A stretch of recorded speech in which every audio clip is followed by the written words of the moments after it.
안녕하세요. 뉴질랜드에서 생활하고 있는 두 아이의 아빠 엔젤비버입니다. 요즘 많은 분들이 카약 낚시에 관심을 가지시는데 낚시 전용 카약에 대한 사람들의 피드백을 찾기도 쉽지가 않고 정보도 부족한 것 같아서 제가 현재 사용하고 있는 이 바이킹 프로피쉬 릴로드에 대해서 설명해 드리려고 합니다. 바이킹 낚시 카약에 대해서 자세히 알고 싶으시다면 이 영상을 처음부터 끝까지 집중해서 봐주시기 바랍니다. 제가 사용하는 카약은 바로 이 바이킹 프로피쉬 릴로드라는 모델입니다. 바이킹 카약 브랜드는 카약 낚시를 하시는 분들이라면 누구나 한 번쯤은 다 들어보셨을 겁니다. 뉴질랜드 브랜드고요. 현재 뉴질랜드와 호주에서 생산되고 세계적으로도 인지도가 상당히 높은 카약이라고 말씀드릴 수 있습니다. 바이킹 카약은 뉴질랜드에서 구매하시면 30년 보증기간을 제공하는데 그만큼 내구성과 완성도가 뛰어난 제품이라고 볼 수 있습니다. 저도 낚시 전용 카약을 구입하기 위해 몇 개월 동안 수많은 리서치를 했었고요. 거기서 다양한 사용자들의 리뷰와 피드백을 수집하고 나름 스스로 분석해본 결과 바이킹 프로피쉬 릴로드로 결정하게 되었습니다. 가격이 저렴하진 않지만 그렇다고 가격 대비 성능에서 절대 떨어지지 않는 만족스러운 카약이라고 말씀드릴 수 있겠고요. 현재 이 프로피쉬 릴로드는 바이킹에서는 가장 사양이 높은 그런 카약입니다. 다른 바이킹 카약들과 비교해서 설명을 드리고 싶은데 그러면 영상이 너무 길어질 것 같아서 이번에는 바이킹 프로피쉬 릴로드에 대해서만 설명을 드리겠습니다. 그리고 기회가 된다면 다음에 바이킹 카약샵에 직접 가서 다양한 종류의 카약을 가지고 비교 영상으로 찍어 따로 업로드 하도록 하겠습니다. 이 프로피쉬 릴로드는 길이 4.5m, 폭 75cm, 무게 31kg이고요. 만약 카약 뒤쪽에 방향키를 설치하시게 되면은 길이가 좀 더 길어져서 4.75m 정도 됩니다. 자, 일단 이 카약은 크기에 비해서 스피드가 매우 뛰어납니다. 이 앞쪽 카약 쉐입을 보시면은 샤프하게 디자인이 되어 있어서 물살을 잘 가를 수 있게 되어 있고요. 그래서 패들링을 해서 가속도가 붙게 되면은 물살을 가르고 나가는 속도가 상당히 좋습니다. 아무래도 바다 한중간에 나가서 즐기는 스포츠다 보니까 카약의 안정성이 떨어지면은 카약을 타고 나가는 본인 입장에서도 상당히 불안할 거고요. 그 사람을 사랑하는 가족들도 그 사람이 바다에 나가 있는 동안은 계속 불안해해야 되는 그런 상황이 발생할 수 있기 때문에 비용을 좀 더 투자하더라도 바다에서는 좀 안정적인 그런 카약을 구입하시는 걸 추천드립니다. 제가 아는 형님도 같은 종류의 카약을 갖고 계신데 함께 카약을 나가면 저희가 항상 놀라는 부분이 이 카약의 안정성입니다. 단점으로 하나 말씀드리자면은 아무래도 길이가 길다 보니까 차에 싣고 내릴 때 혼자서는 쉽지 않다는 점입니다. 제가 키가 183에 몸무게가 90kg 정도 되는데요. 그런 저에게도 쉽지가 않습니다. 요즘은 차량 위에 카약을 쉽게 올리고 내릴 수 있게 도와주는 그런 아이템들도 나와 있는 걸로 알고 있기 때문에요. 그런 부분도 한번 확인해 보시길 추천드립니다. 자, 전체적으로 카약을 보시면 이렇게 여러 개의 방수가 되는 방수 수납 공간이 있습니다. 앞쪽에 크게 하나가 있고요. 운전석 양옆으로 하나씩, 중간에 또 이렇게 하나가 있습니다. 앞쪽 수납 공간은 넓은 편이기 때문에 카약을 끌고 나갈 때 사용하는 트롤리를 분리해서 넣어 두셔도 되고요. 아니면 전기 모터를 사용하시는 분들은 배터리를 여기에 넣어서 연결해서 쓰시는 분들도 있으십니다. 아무래도 카약 타는 동안에 열어서 꺼낼 수 있는 위치는 아니다 보니까 카약 타고 나가기 전이나 들어온 후에 바로 사용해야 될 개인 물건들을 넣어두시는 공간으로 활용하실 수 있겠습니다. 저는 여기 운전석 중간 수납칸을 미끼 보관함으로 활용하고 있습니다. 대부분의 바이킹 카야커들도 그렇게 활용하는 걸로 알고 있고요. 그리고 운전석 양옆으로도 수납칸이 있는데 전 아직 활용해 본 적은 없습니다. 이제 어떤 분들은 음료나 당을 충전할 수 있는 그런 음식들을 넣어두는 공간으로 활용하고 있고요. 본인의 필요에 맞게 사용하시면 될 것 같습니다.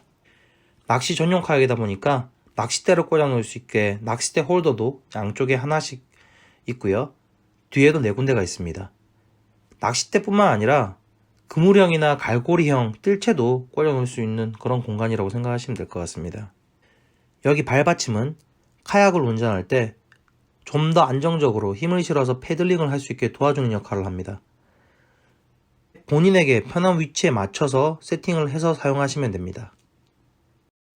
여기 보시면 카약 뒤에 방향키가 설치되어 있습니다. 방향키가 이렇게 끈으로 해서 이렇게 발받침대에 연결되어 있고요. 굳이 페들로 해서 힘들게 방향을 바꿀 필요가 없이 발로 밟아서 방향을 조정하실 수 있습니다. 즉 패들링은 같은 리듬으로 꾸준히 해주시면 되고요. 방향은 발로만 바꾸시면 된다는 거죠. 바이킹 카약 방향키에 설치해서 사용할 수 있는 빅스피라는 브랜드 모터가 있습니다. 무게, 기술, 성능 모든 부분에서 상당히 좋은 제품인데요. 고가다 보니까 쉽게 구입할 수도 없고, 그래서 저도 이 모터를 구입하기 위해 열심히 용돈을 모으고 있습니다. 나중에 구입하게 된다면 꼭 여기에 관련된 리뷰 영상 남기도록 하겠습니다. 자, 카약 뒷칸에는 바이킹 카약 전용 아이스박스를 설치할 수 있는 공간입니다. 아이스박스는 이렇게 생겼고요. 아이스박스 안쪽을 보시면 스크류 형식의 마개가 있는데 이 마개를 풀어서 생선, 핏물이나 바닷물을 빼실 수 있습니다. 아이스박스를 아이스박스 전용 칸에 넣어 주시게 되면은 앞쪽 양쪽으로 있는 클립에 아이스박스 앞부분이 고정이 되고요. 그리고 아이스박스 뒤쪽에 연결되어 있는 끈을 카약에 고정되어 있는 클립에 연결해서 고정시켜 주시면 됩니다. 일단 재질 자체가 냄새가 잘 배지 않고 이렇게 뚜껑이 분리가 가능하기 때문에 사용 후 세척이 편리합니다.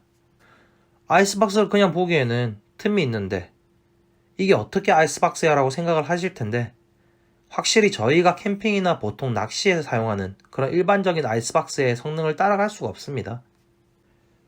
제 경험으로 비춰보면 아이스박스 아래면이 찬 바닷물이 닿고 있는 여기 카약면과 붙어 있다 보니 시원함을 유지해주는 정도, 그 정도가 다라고 생각하시면 됩니다. 바이킹에서 하드 케이스가 아닌 인슐레이션이 되어 있는 소프트백으로도 나오는데요. 두 가지의 장단점을 한번 정리해보자면요. 자, 하드 케이스의 장점으로는요. 일단 케이스 안이 넓고요. 튼튼하고 세척 및 냄새 제거가 쉽고 그리고 까리하다? 멋있다는 소리죠. 그리고 단점으로는 아이스박스의 기능으로서는 좀 많이 약하다. 소프트백의 장점으로는요.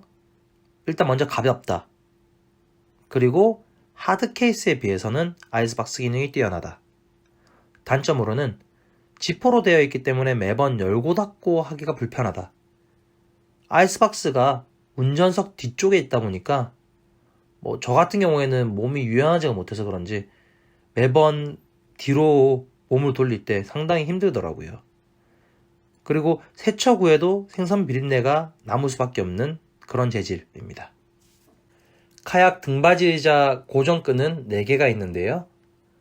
2개는 카약 운전석 뒤쪽에 있는 클립에 각각 연결해 주시면 되고요. 나머지 2개는 운전석 좌우로 있는 클립에 하나씩 고정해 주시면 됩니다. 한번 카약 낚시를 나가시면 카약 위에 앉아있는 시간이 2-3시간은 기본이다 보니까 엉덩이 쿠션을 따로 구입하셔가지고 사용하시는 분들도 계시다는 거 참고하시면 될 것 같습니다. 자, 드디어 나왔습니다.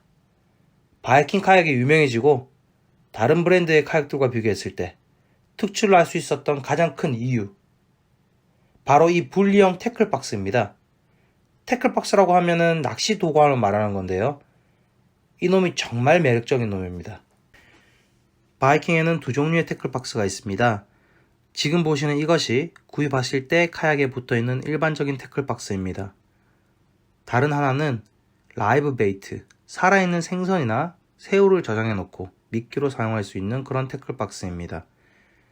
라이브 베이트용 태클박스는 다음에 기회가 된다면 좀 더 자세한 내용으로 영상을 만들어 보여드리도록 하겠습니다. 태클박스 위에는 이렇게 바이킹 로고가 새겨진 나무 도마가 있어서 미끼를 바로바로 잘라서 사용할 수 있게 되어 있고요. 여기 고정끈을 풀고 뚜껑을 열어보시면 안에는 낚시 도구들을 넣을 수 있는 수납 공간이 나옵니다. 지금 안에는 어탐기 배터리만 연결되어 있는데요. 안쪽 공간이 넓기 때문에 카약 낚시를 나갈 때는 낚시채비에 필요한 물건들이 다 여기로 들어간다고 보시면 됩니다. 자, 그리고 여기 태클박스 위쪽에는 어탐기를 고정하여 사용할 수 있게 마운트를 해놓았습니다. 여기 태클박스 아랫부분에는 카약 아래 바닷속을 스캔할 수 있는 소나가 설치되어 있습니다. 이 소나가 어탐기에 연결이 되어서 바닷속을 스캔한 화면이 스크린에 보이게 되는 것이죠. 이렇게 어탐기까지 세팅을 할 수 있게 만들어낸 이 태클박스는 처음 소개되었을 때 카약 낚시꾼들에게는 정말 획기적인 아이템이었고요. 지금도 낚시 카약 선택에 있어서 고민하는 사람들에게 어마어마한 장점으로 작용하는 부분입니다. 다음에 어탐기 설치 방법에 대한 영상도 만들어 올리도록 하겠습니다. 또 이 낚싯대 홀더가 카약의 화려함을 한층 더 높여주는 그런 액세서리가 아닐까 합니다. 제가 중고로 낚시 카약을 구입할 때 전 주인이 본인이 따로 구입해놓고는 설치를 해보지도 않았다면서 저에게 낚싯대 홀더와 함께 줬었습니다. 그래서 제가 사람들이 가장 많이 설치하기도 하고 멋져 보이는 여기 태클 박스 앞쪽에 설치를 해보았는데요. 액션캠 홀더를 설치할 목적이 아니라면은 비추입니다. 이유는 카약 앉는 자리와 낚싯대 홀더와의 거리가 꽤나 된다는 겁니다. 제가 아까 말씀드렸지만은 제 키가 183에 팔도 상당히 긴 편인데 그래도 낚싯대를 여기 꽂아 쓰려고 하니까 많이 불편했습니다. 제 개인적으로 최고의 낚싯대 위치는 앉는 자리 바로 옆 두 군데입니다. 이미 이렇게 두 군데에 스타포트를 설치해버려서 이제 한 군데는 액션캠 홀더로 활용하고 있고요. 나머지 한 군데는 그냥 두개 그래서 낚싯대 홀더를 꽂아 사용하고 있습니다. 이 낚싯대, 액션캠 홀더 등 몇 개의 액세서리는 레일블라자라는 브랜드이고요. 보트나 카약에 활용할 수 있는 다양한 액세서리를 만들어내는 뉴질랜드 회사입니다. 인터넷 검색창에 레일블라자라고 검색하셔서 사이트에 한번 들어가 보시면 다양한 종류의 액세서리들을 확인할 수 있으실 겁니다. 이 부분 역시 나중에 제가 따로 영상을 찍어서 제 카약과 함께 설명드릴 수 있도록 하겠습니다. 여기 카약 옆쪽을 보면 Sea-Anchor, 다른 말로는 드리프트 앵커라고도 하죠. 이 드리프트 앵커를 걸어 사용할 수 있는 러닝 리그라는 끈이 설치되어 있습니다. 지금 이게 드리프트 앵커인데요. 아무래도 물의 흐름이 빠르다 보면 카약 같은 경우에는 한 자리에서 낚시를 하는 건 고사하고 금방 떠내려가다 보니까 이 드리프트 앵커가 카약의 흘러가는 속도를 잡아주는 그런 역할을 하신다고 보시면 됩니다. 이 드리프트 앵커가 흘러가는 방향을 보면 물의 흐름을 쉽게 아실 수 있습니다. 세팅이 마치게 되면 카약을 바다로 이동해야 되겠죠? 여러 브랜드의 카약 트롤리가 있는데 제가 사용하는 제품은 바로 이 시터그라는 카약 트롤리입니다. 이 역시 낚싯대 홀더와 같이 뉴질랜드 레일블라자 브랜드입니다. 이 카약 트롤리는 내구성, 디자인 그리고 활용도를 볼 때 가장 괜찮은 제품이 아닌가 싶습니다. 저 같은 경우 해변가에서 카약을 띄울 일이 많다 보니까 바퀴를 일반 튜브 형식보다는 모래사장에서 잘 굴러가는 이런 형태의 바퀴를 선호하게 되었고요. 이 트롤리 같은 경우 쉽게 바퀴를 탈부착 가능하기 때문에 나중에 튜브 바퀴가 필요하다면 바퀴만 구입해서 여기 장착하여 사용할 수 있겠습니다. 자, 트롤리는 카약 아이스박스 앞쪽 위치 부분에 놓고 끈을 고정시켜 주시면 됩니다.